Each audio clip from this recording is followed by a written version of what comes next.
Hello everyone and a very warm welcome back to our Indirect Tax course.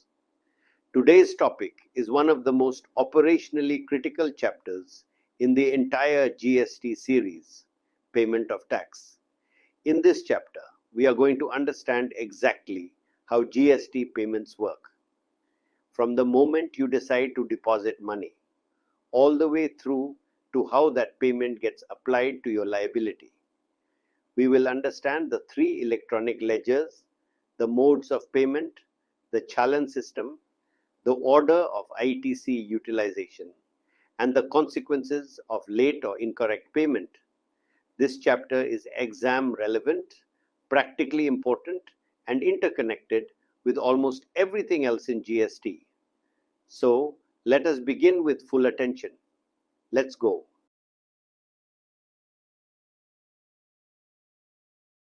Before we dive in, let me give you a bird's eye view of what we are going to cover in this chapter.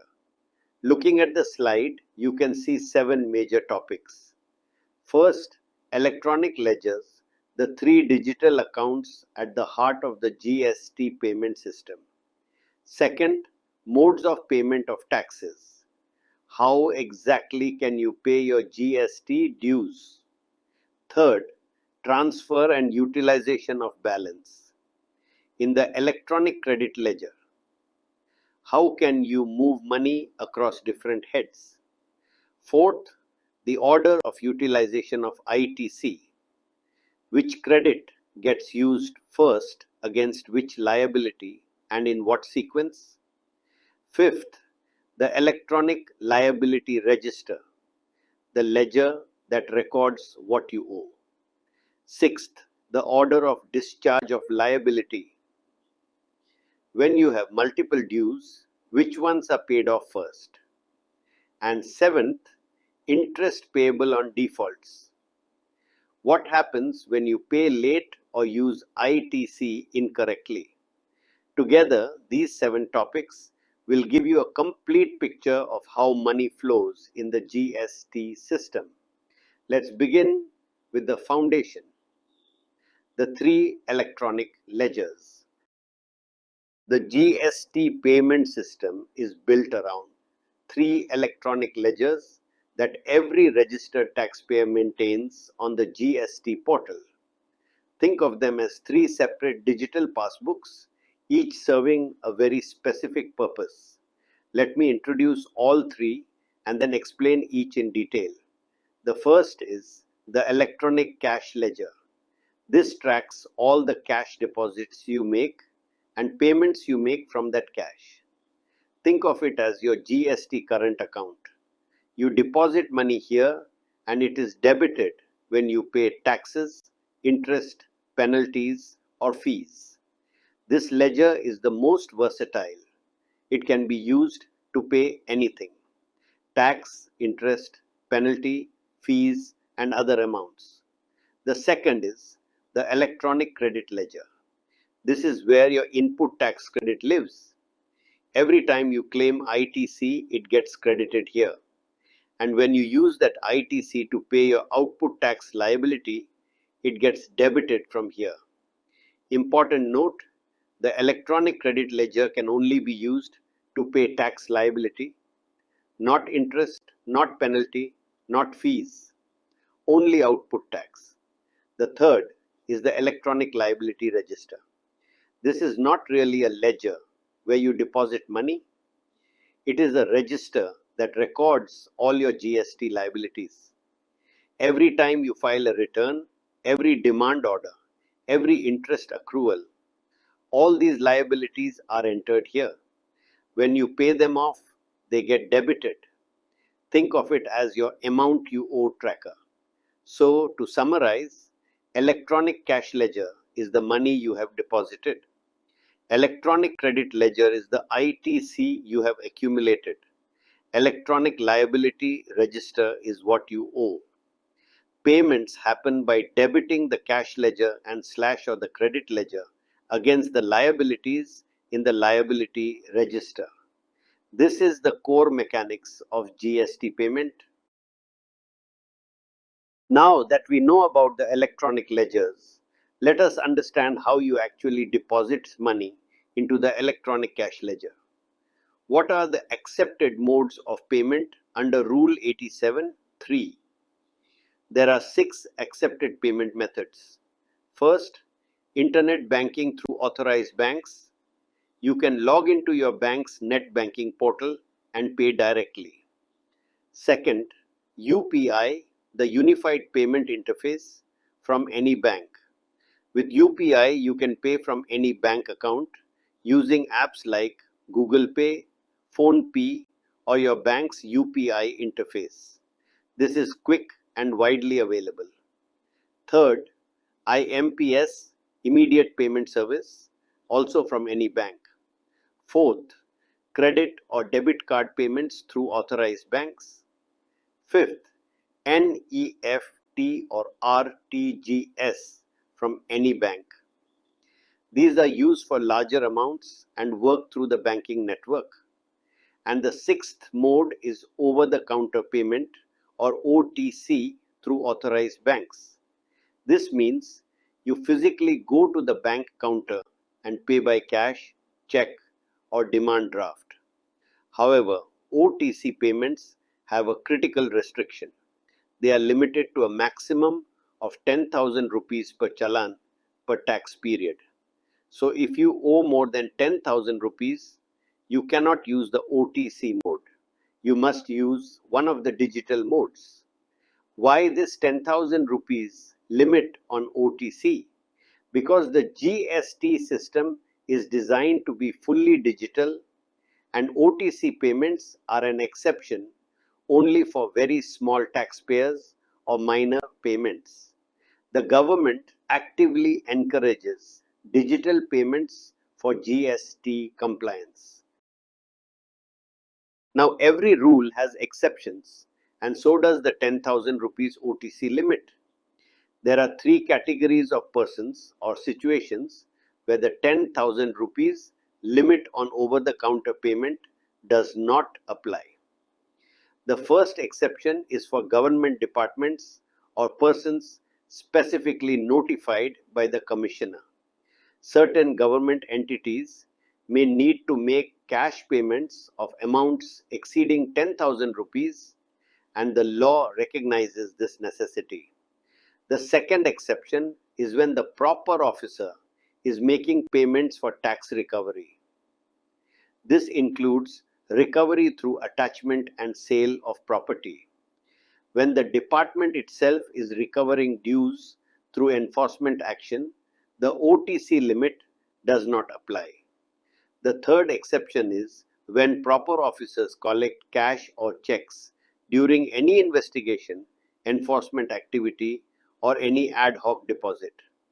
For example, during a search operation, if the taxpayer voluntarily deposits tax, the officer may collect it on the spot, and such collections are exempt from the 10,000 rupees cap. The rationale here is straightforward. These are exceptional scenarios where the normal digital payment infrastructure may not be available or appropriate. The law provides the flexibility needed for enforcement and government operations while keeping digital payments as the norm for regular taxpayers. This slide covers 3 important additional points related to GST payment modes. Let us go through each one. The first key point is about bank commission on GST payments. Any commission charged by the bank for processing a GST payment must be borne by the taxpayer making the deposit. The government does not reimburse banking charges. So if your bank charges 25 rupees for an NEFT transaction or 10 rupees for a UPI payment, that cost is yours to bear. This is a small but practically important point that businesses often overlook. The second key point concerns payment by OIDAR service providers. OIDAR stands for Online Information and Database Access or Retrieval Services. These are digital services like streaming platforms, cloud software, or online databases provided from outside India to non-taxable online recipients in India. Such foreign OIDAR service providers can pay their GST obligations via international money transfers through SWIFT, which stands for the Society for Worldwide Interbank Financial Telecommunication. SWIFT is the global standard for international bank-to-bank transfers. The effective date for this specific provision will be notified by the CBIC board. The third key point addresses payments by unregistered persons under Rule 8074. Sometimes an unregistered person may need to make a payment under GST. For example, a buyer purchasing goods from an unregistered supplier and paying the tax under the reverse charge mechanism. Since such a person does not have a GSTIN, they must use a temporary identification number or TIN generated through the GST Common Portal. This TIN allows them to create a challan and make the payment without being formally registered. Now, let us understand the mechanism through which GST payments flow. The entire payment process revolves around challans, and there are four important numbers and entities you need to know. Let me explain each clearly. The first is the CPIN, the Common Portal Identification Number. When you create a challan on the GST portal, a 14-digit unique number is generated for that challan. This is the CPIN. It is valid for 15 days from the date of generation. Within those 15 days, you must make the payment using this CPIN. If you do not pay within 15 days, the challan expires and you must generate a fresh one. The second important number is the CIN, the challan identification number.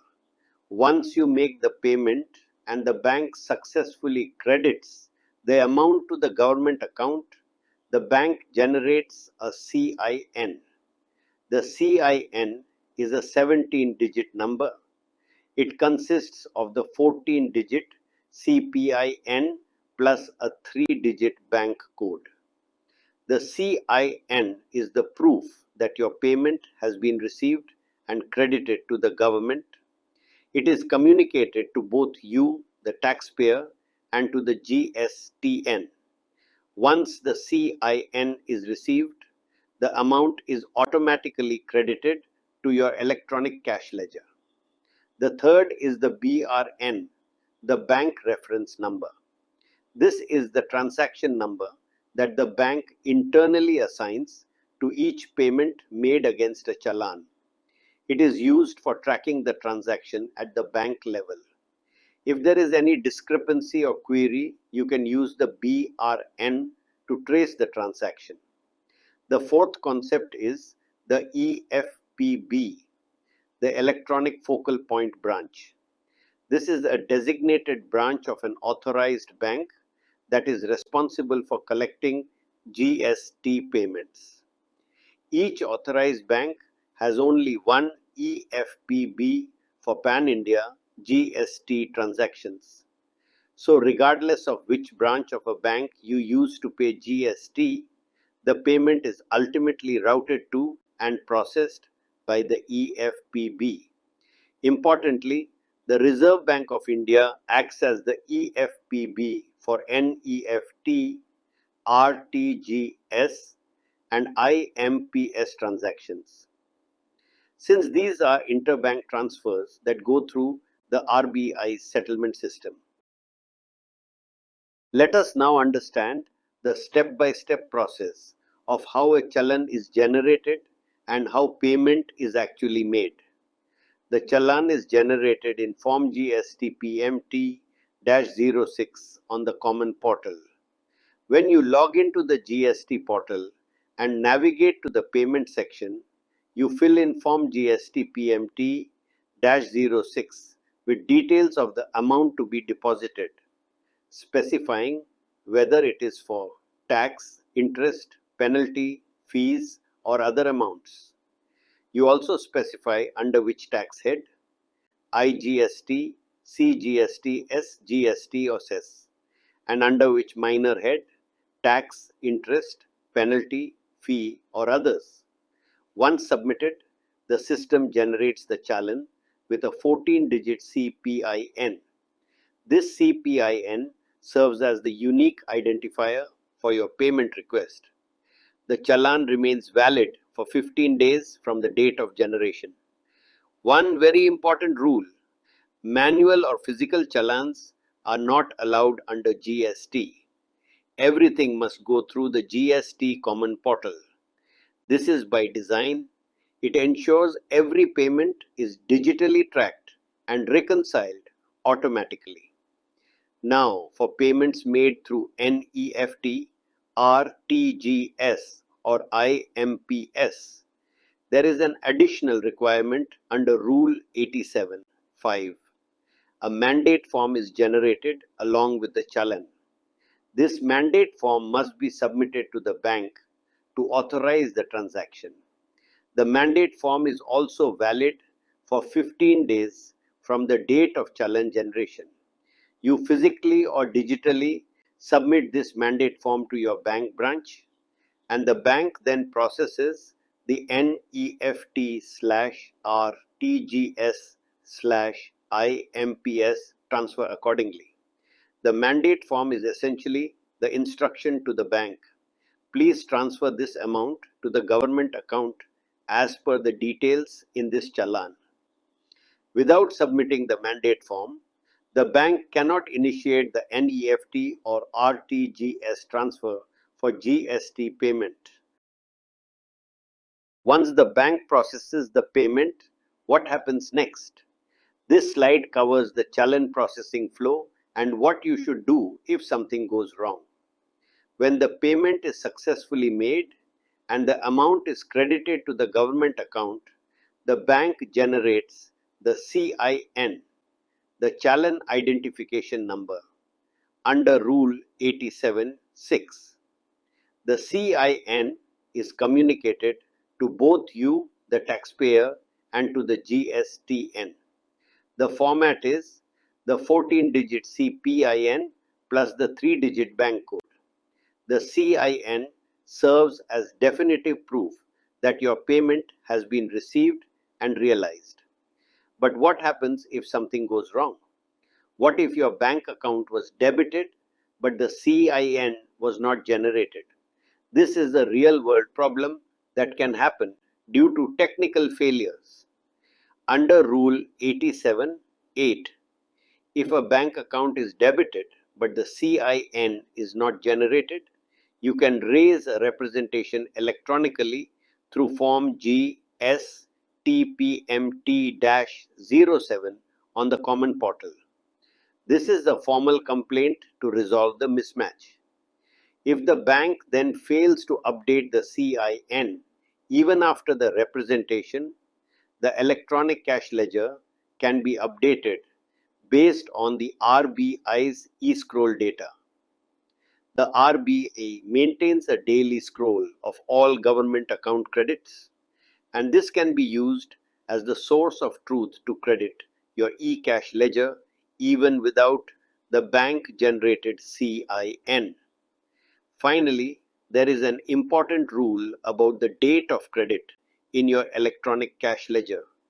As per the explanation A to section 49, the date on which the amount is credited to the government account in an authorized bank is treated as the date of deposit in the electronic cash ledger, not the date on which you initiated the payment, not the date the challan was generated, but the date when the money actually reached the government account. This is relevant for determining whether a payment was made on time or late. Now that we understand how money is deposited, let us understand how the electronic cash ledger is credited and what it can be used for. Under Rule 87(7), once the CIN is received from the bank, the deposited amount is credited to your electronic cash ledger. The GST portal automatically generates a receipt confirming this transaction. So the flow is: you generate challan with CPIN, you pay at the bank, bank credits government account and generates CIN, and then the amount appears in your electronic cash ledger. There is also a provision for TDS and TCS amounts under Rule 87A9. If any amount has been deducted from your payments by your customers under Section 51 as TDS, tax deducted at source, or collected from you by an e-commerce operator under Section 52 as TCS, tax collected at source. These amounts are credited to your electronic cash ledger once you claim them on the portal. So TDS and TCS deducted or collected on your behalf flows into your e-cash ledger, giving you a credit for tax already paid. What can the balance in the electronic cash ledger be used for? Section 49(3) tells us clearly it can be used for tax payment, interest payment, penalty settlement, payment of fees, and other dues. In other words, the e-cash ledger is the most flexible of the three ledgers. It can settle any type of GST liability. All payments must, of course, be made as per the prescribed conditions and timelines under GST law. The electronic cash ledger is not just one big account. It is structured very specifically. And understanding this structure is important for making correct payments. Let me explain. The electronic cash ledger is organized major head-wise. Each major head corresponds to a type of GST tax.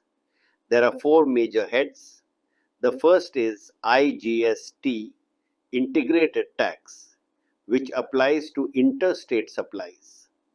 The second is CGST, Central Tax, which applies to intrastate supplies and goes to the central government. The third is SGST or UTGST, State Tax or Union Territory Tax, which applies to intrastate supplies and goes to the state or union territory government. And the fourth is cess, which is levied on certain luxury or demerit goods over and above the regular GST rates.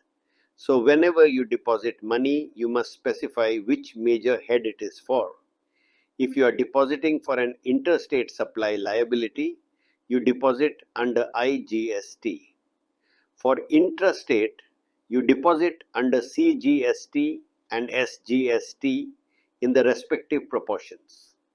And if you have a cess liability, you deposit under cess. You cannot mix up the heads.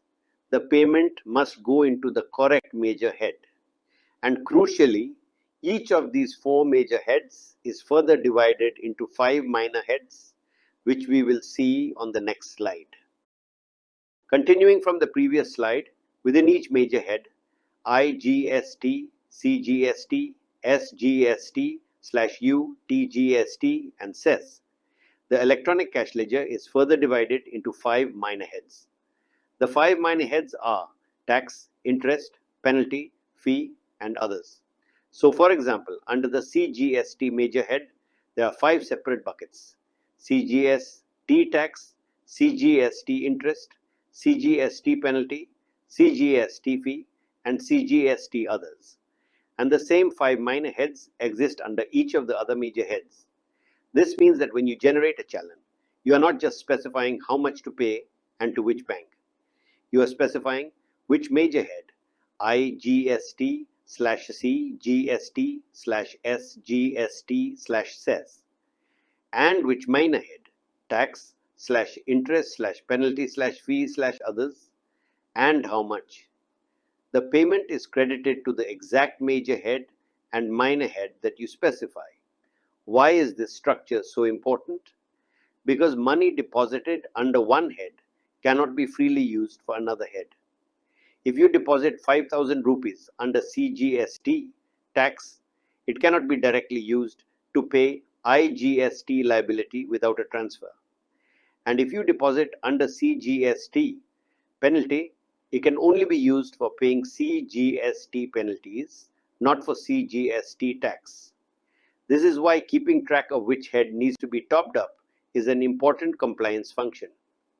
In practice, businesses must ensure they deposit the right amounts under the right heads to avoid mismatches. Given that the e-cash ledger has separate major and minor heads, what do you do if you have a balance under one head but need to pay from another? The GST law provides a facility to transfer funds between heads using Form GST PMT09. Section 4910 read with rules 8713 and 8714 allows a registered person to transfer any available balance in the electronic cash ledger from one tax head to another using Form GSTPMT-09.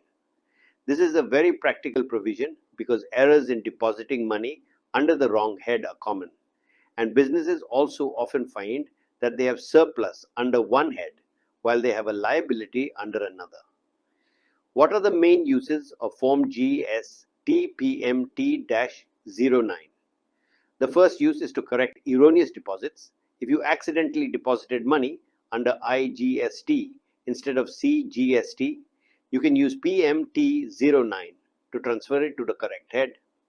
The second use is to utilize unutilized amounts. If there are unused funds sitting in a minor head that you no longer need for that purpose, you can transfer them to a head where you have an outstanding liability. What are the permissible transfers? The transfer can be made between different heads within the same taxpayer's e-cash ledger, between IGST, CGST, SGST, UTGST, or CES. Additionally, a transfer can also be made to the IGST or CGST account of a distinct person. That is, another GST registration of the same legal entity under Section 25(4) or Section 25(5). This covers scenarios like a company with multiple GSTIN registrations in different states that wants to transfer a surplus from one registration's e-cash ledger to help fund the liability of another registration. There are two more important provisions related to the transfer of funds in the electronic cash ledger that we must understand. The first is the transfer restriction. This is a critical rule. If the registered person has any unpaid liability in the electronic liability register, they cannot transfer funds under the PMT-09 facility. So before you can move surplus money around between heads or to another GSTIN, you must first ensure that all your outstanding liabilities are fully paid. There should be no pending dues in your electronic liability register. This prevents taxpayers from shuffling money around while still having unpaid taxes. The second provision is about deemed deposit under Section 4911. This is a simple but important concept. Any amount that is transferred within the same or different tax heads using PMT-09 is considered to be deposited in the electronic cash ledger as of the date of the transfer. So, when you transfer money from IGST head to CGST head, the transferred amount is treated as if it were freshly deposited in the CGST head on that date. This is important for calculating interest on late payment. The deemed deposit date is used as the date of payment. Together, the transfer facility via PMT-09 and the restriction on transfer when there are unpaid liabilities ensure that the system remains fair, transparent, and prevents misuse of the transfer mechanism. Now let us look more closely at the second of our three electronic ledgers, the electronic credit ledger. As we introduced earlier, this is the ledger that tracks your input tax credit. How does ITC get credited to this ledger? When you file your GSTR 3B return, the ITC that you are claiming gets credited to your electronic credit ledger in form GST PMT-02. So the act of filing GSTR-3B with an ITC claim automatically populates your e-credit ledger with that ITC. This is your balance of available ITC, the amount you can use to offset your output tax liability. And how is ITC utilized? The balance in the electronic credit ledger is used to pay your output tax liability.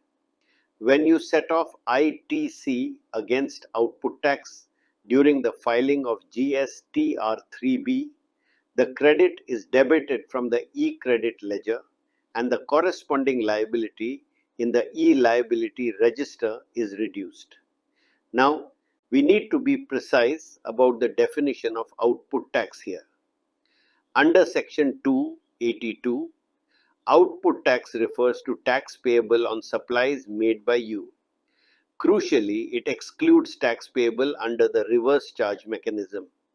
This means if you are required to pay GST under RCM.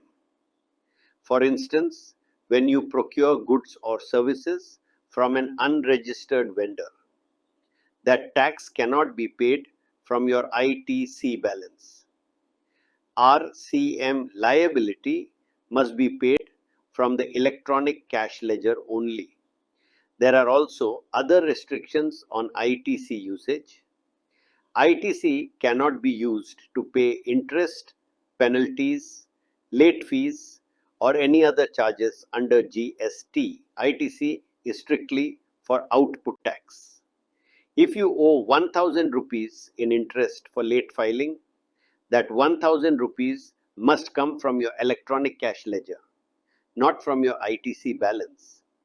This is a commonly tested and practically important restriction. Now we come to one of the most important and frequently examined topics in GST, the order of utilization of ITC.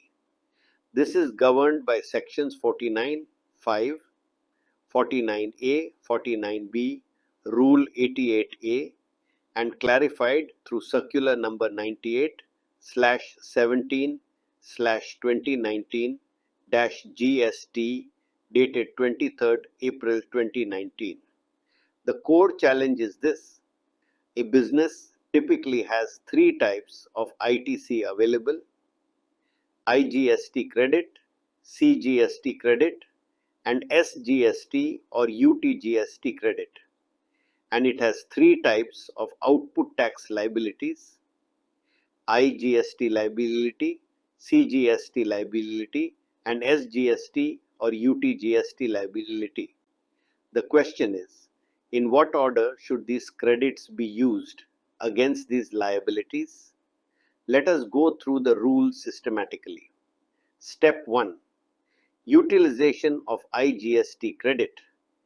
IGST credit is the most powerful and must be utilized first. IGST credit must be entirely exhausted before you can use CGST or SGST credits. First, use IGST credit to pay IGST liability. If IGST credit is still remaining after fully paying IGST liability, the remaining IGST credit can be used to pay CGST and SGST or UTGST liabilities in any order or proportion you choose.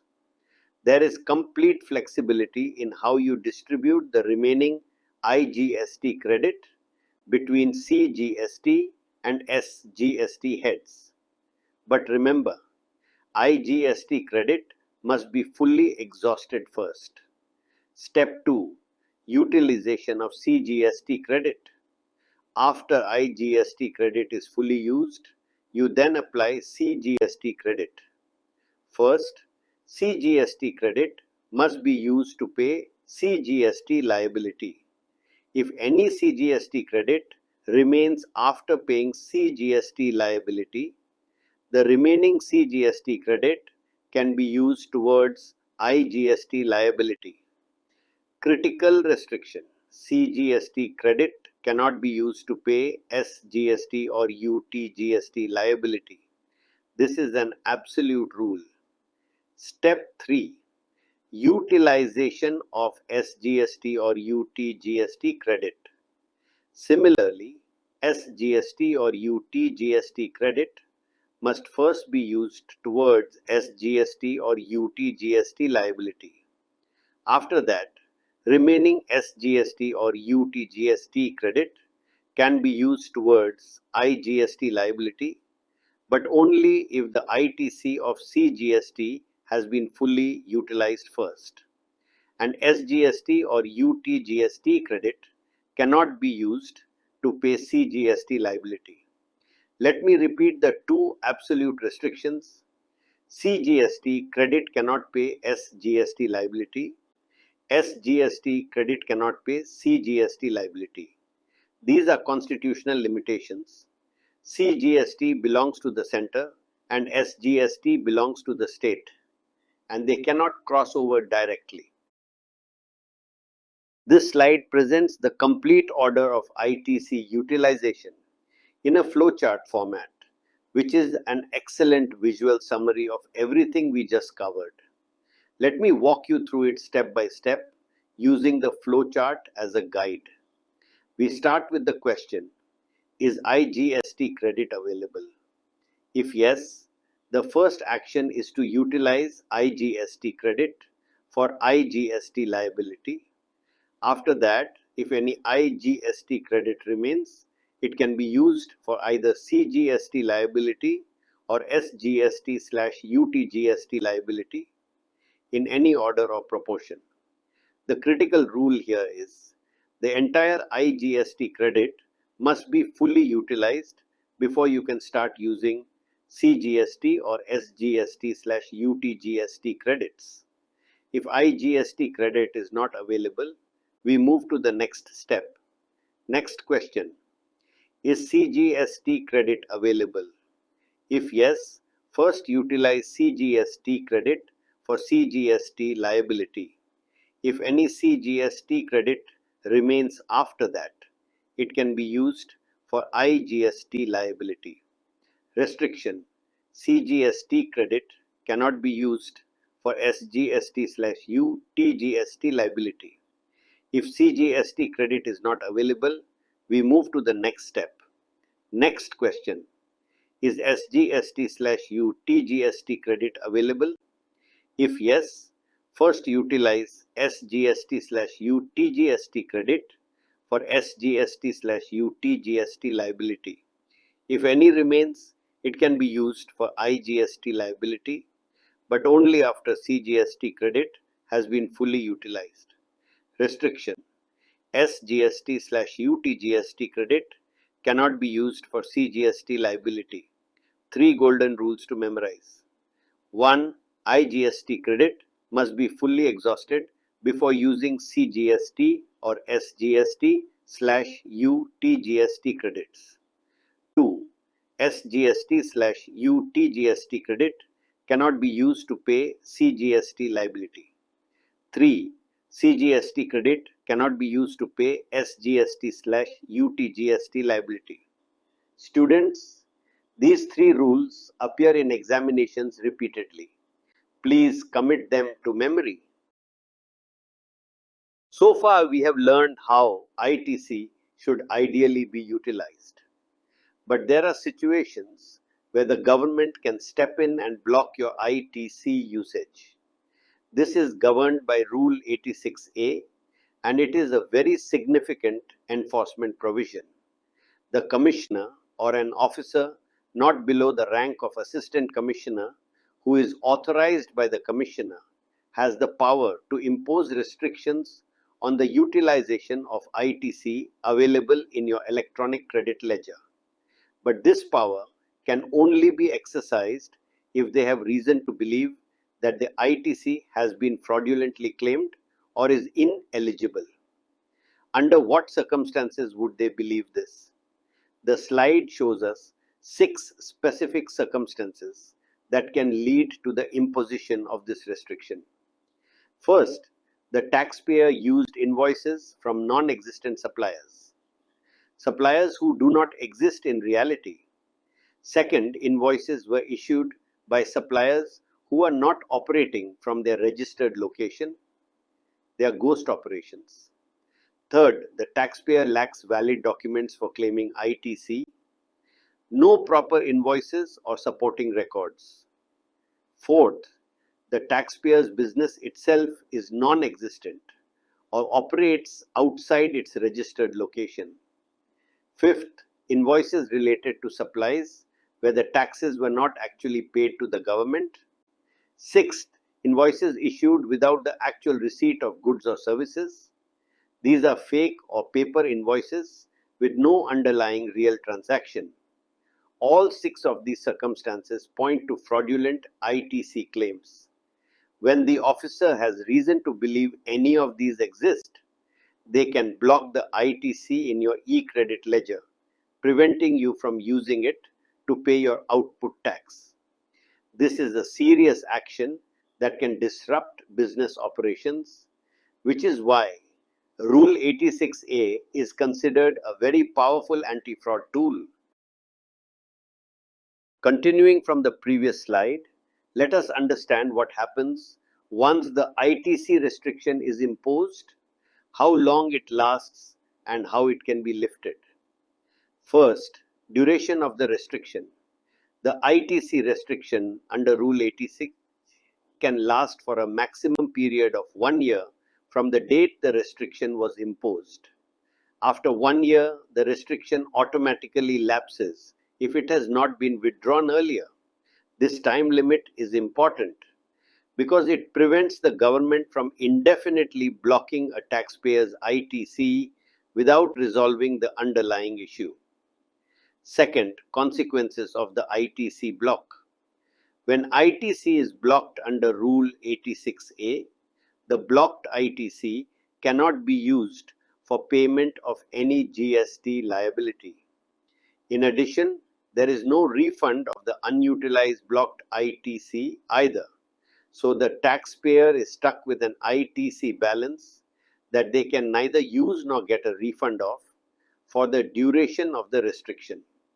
This forces the taxpayer to pay all their output tax from the electronic cash ledger, which increases their cash outflow significantly.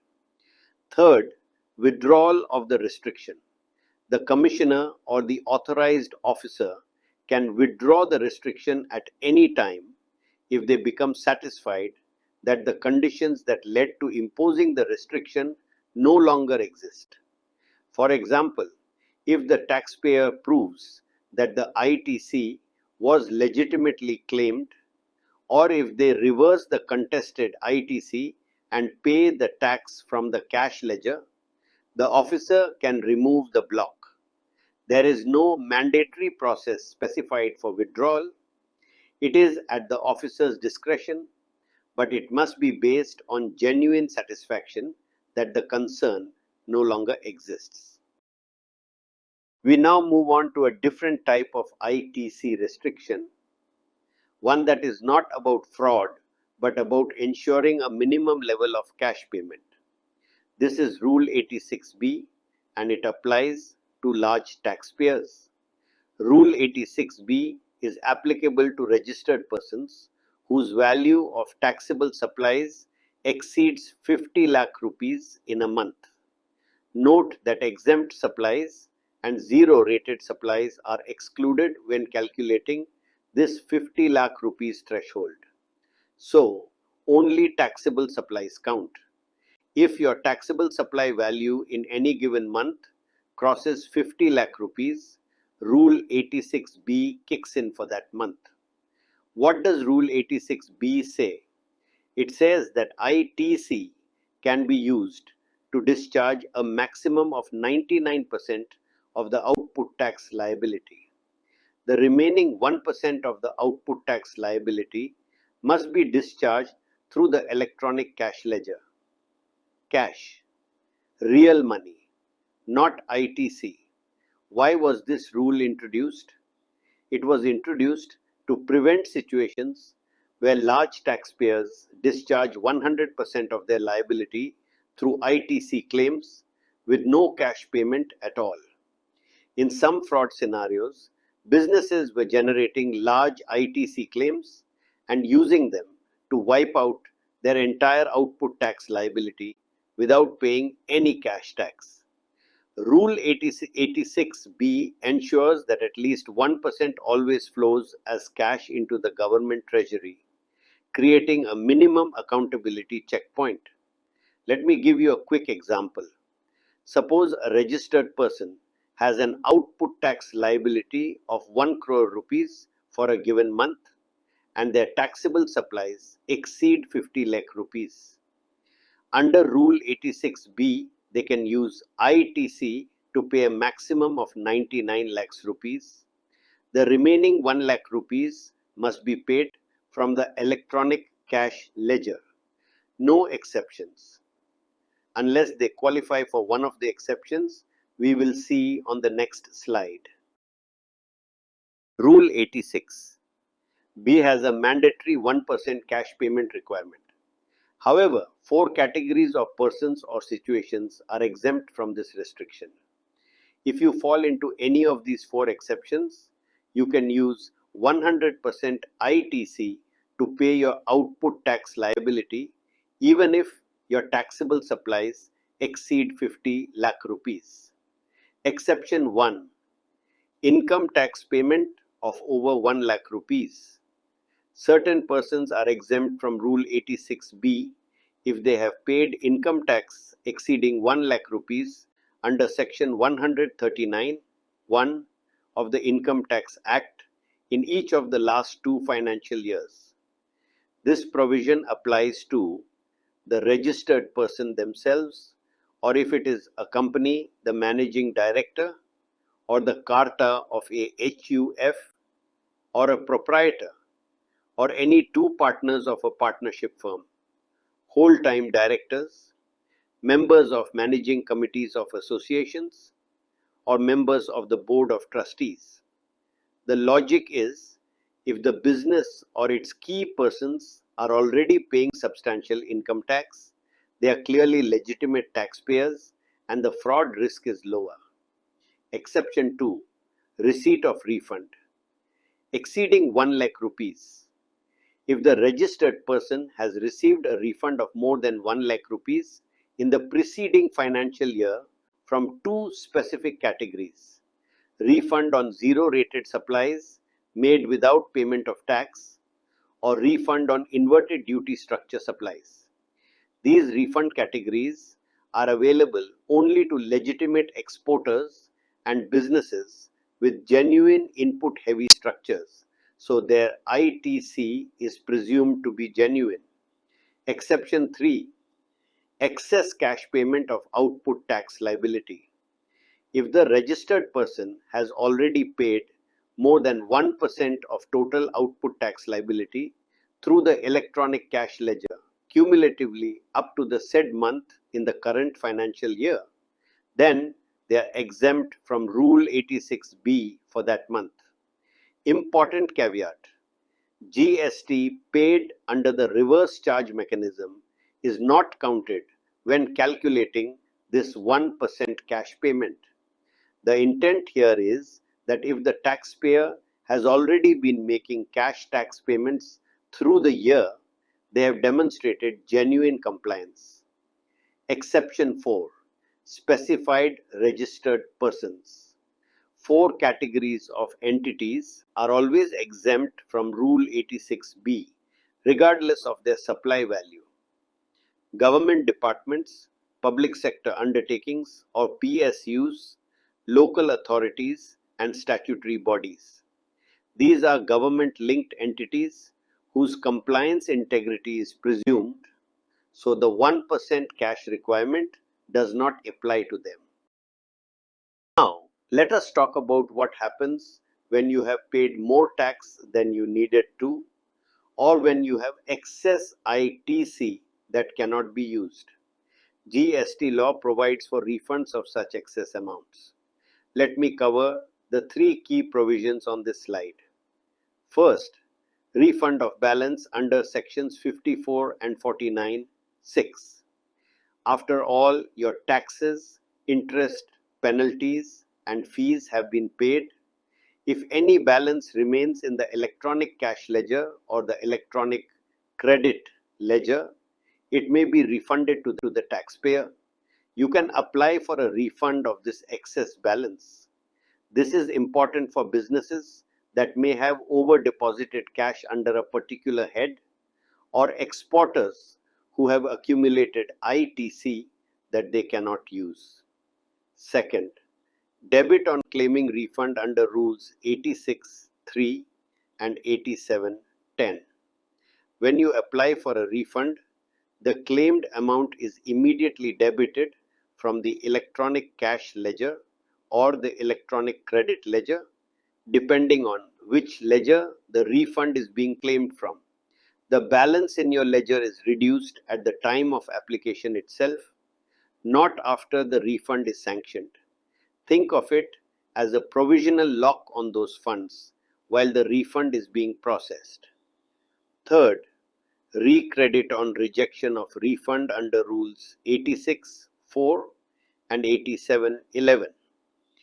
If the refund application is fully or partially rejected by the proper officer, the debited amount is recredited back to the respective ledger, either the electronic credit ledger or the electronic cash ledger, as the case may be. The proper officer must pass an order in Form GST PMT-03 to restore the rejected refund amount to the taxpayer's ledger, so the taxpayer does not lose the money permanently just because the refund was rejected. It comes back to their ledger. Continuing with the refund provisions, this slide covers two more important scenarios. The first is deemed rejection of refund, as per the explanation to rules 86 and 87. A refund is treated as deemed rejected in two situations: when the appeal against the rejection order is finally rejected by the appellate authority, or when the claimant taxpayer undertakes not to file an appeal against the rejection order. In both cases, the refund is treated as having been formally and finally rejected. This deemed rejection provision ensures clarity about the finality of refund decisions. The second provision is recredit for wrongly paid or excess tax under rules 86.4a and 86.4b. This covers two specific scenarios. First, if tax was wrongly paid or paid in excess. For instance, you paid IGST when you should have paid CGST and SGST, and you applied for a refund of that wrongly paid amount. Once the competent authority finds the refund admissible, the amount is recredited to your electronic credit ledger. This allows the ITC to be used in the correct manner. Second, if an erroneous refund was sanctioned to you and you have since deposited it back to the government, along with applicable interest and penalty, the same amount is recredited to your electronic credit ledger through Form GST PMT-03A. This ensures the cycle is complete. Erroneous refund is paid back, interest/penalty is paid, and the credit is restored.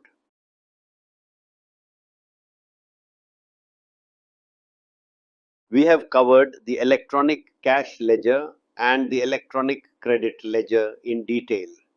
Now let us examine the third ledger, the electronic liability register, which is maintained in Form GST PMT-01.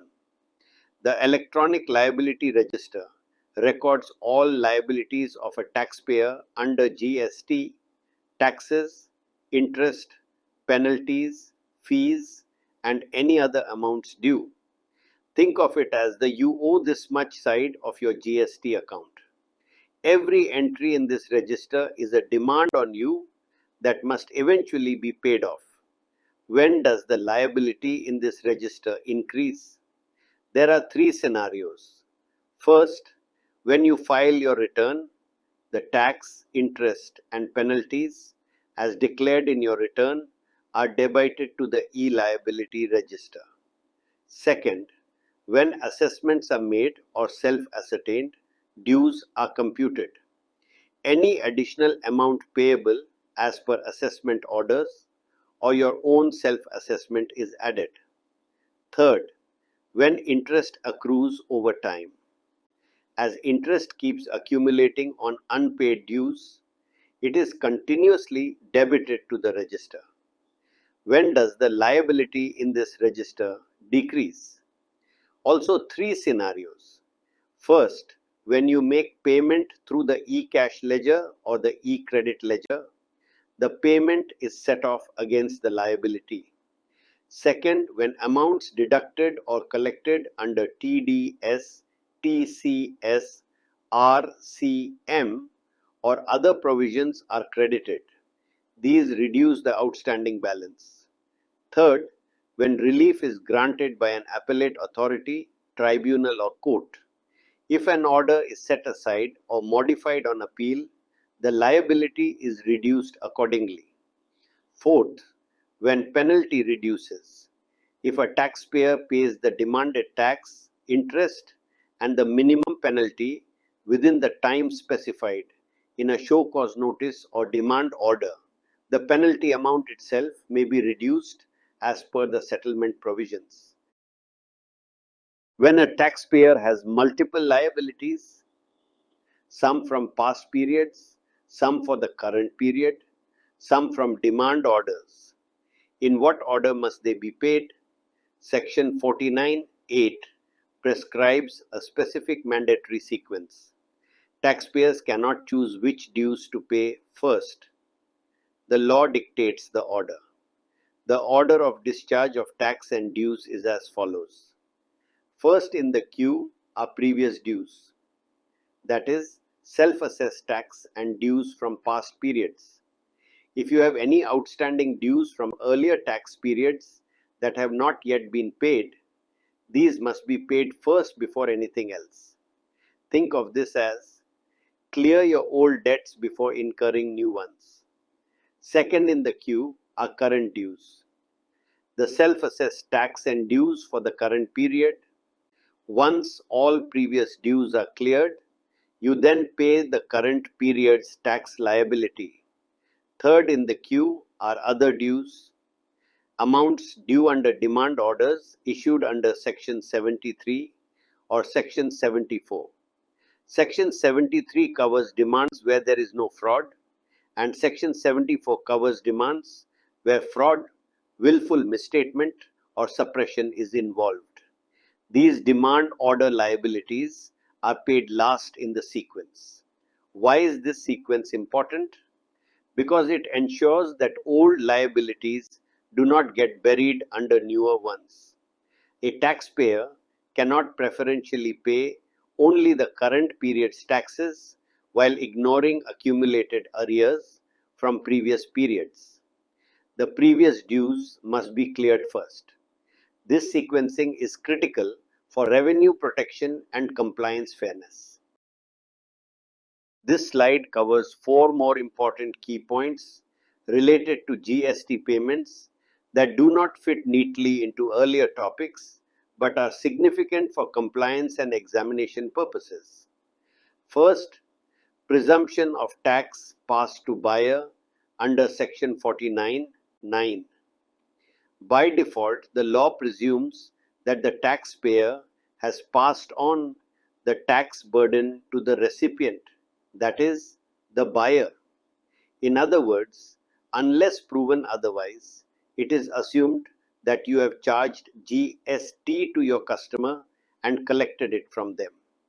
This presumption has important implications for refund claims. If you want to claim a refund of tax paid, and the presumption is that you have already collected it from your buyer, you must demonstrate that you have not in fact passed on the burden to the buyer, failing which the refund may not be sanctioned. Second, unique identification number or UIN for each transaction. Under Rule 88, for every debit or credit entry in the electronic cash ledger, the electronic credit ledger, and the electronic liability register, a UIN, unique identification number, is generated. This UIN serves as a reference number for each individual transaction, enabling precise tracking and reconciliation of every financial movement in the GST ledger system. Third, discrepancy in electronic ledgers under Rules 85, 7, 86, 6, and 87, 12. If a taxpayer notices errors in any of the three electronic ledgers, the e-cash ledger, the e-credit ledger, or the e-liability register, they must report it through Form GST PMT-04. This form is essentially a grievance form for ledger discrepancies. After filing PMT-04, the GSTN or the tax officer will investigate and correct the discrepancy if the complaint is found to be valid. Fourth, difference between GSTR1 and GSTR3B under Rule 88C. This is a very practically important provision.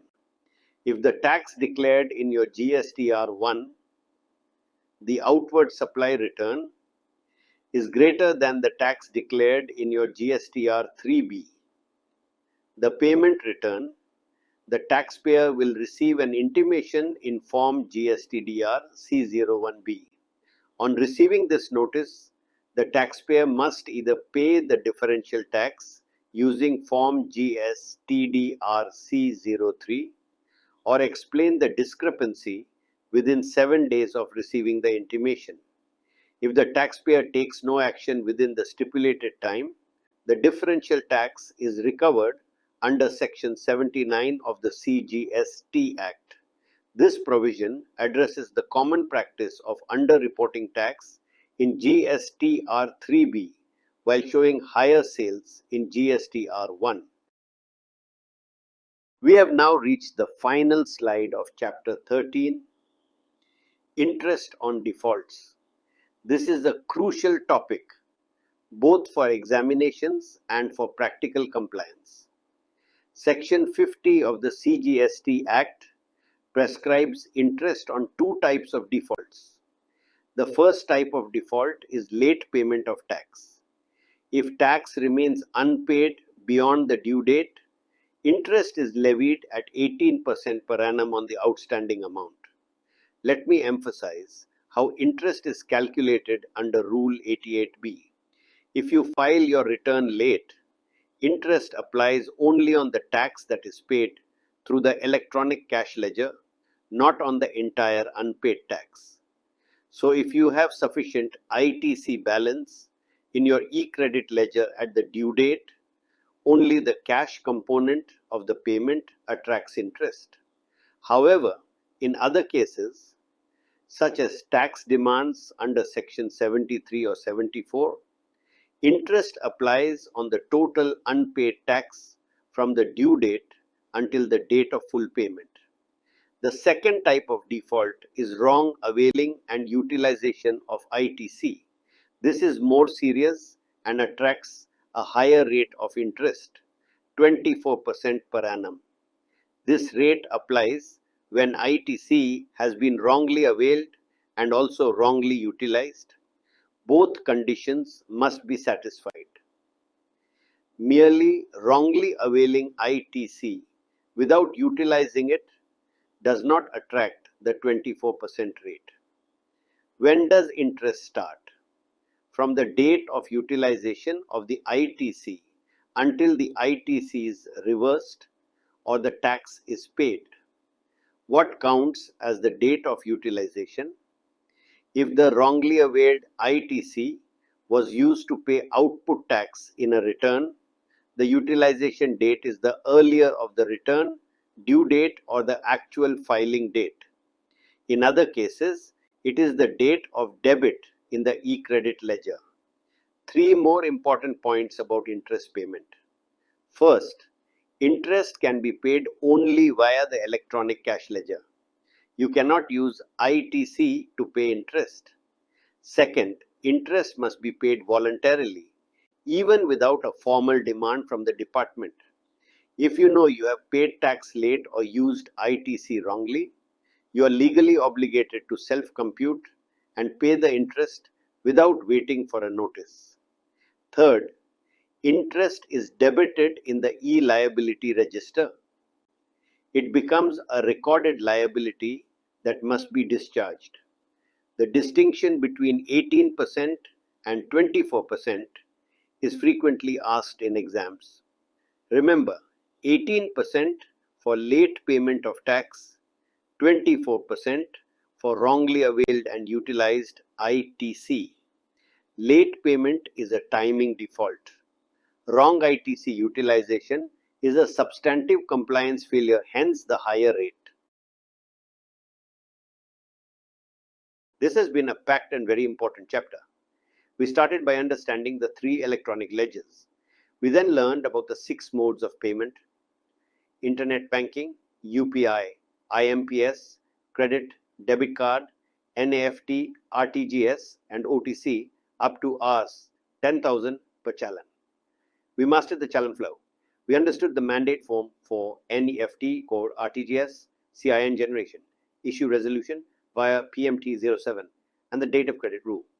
We studied the structure of the e-cash ledger with 4 major heads: IGST, CGST, SGST, UTGST, cess, and 5 minor heads: tax, interest, penalty, fee, others. We covered the fund transfer facility via form GST PMT09, the restriction on transfer when there are unpaid liabilities, and the deemed deposit concept. We then covered the electronic credit ledger, ITC restrictions, and the 2 types of restrictions. We carefully went through the order of ITC utilization. Finally, we covered interest on defaults. In the next chapter, we continue forward. Until then, keep revising and keep building your understanding. Thank you so much.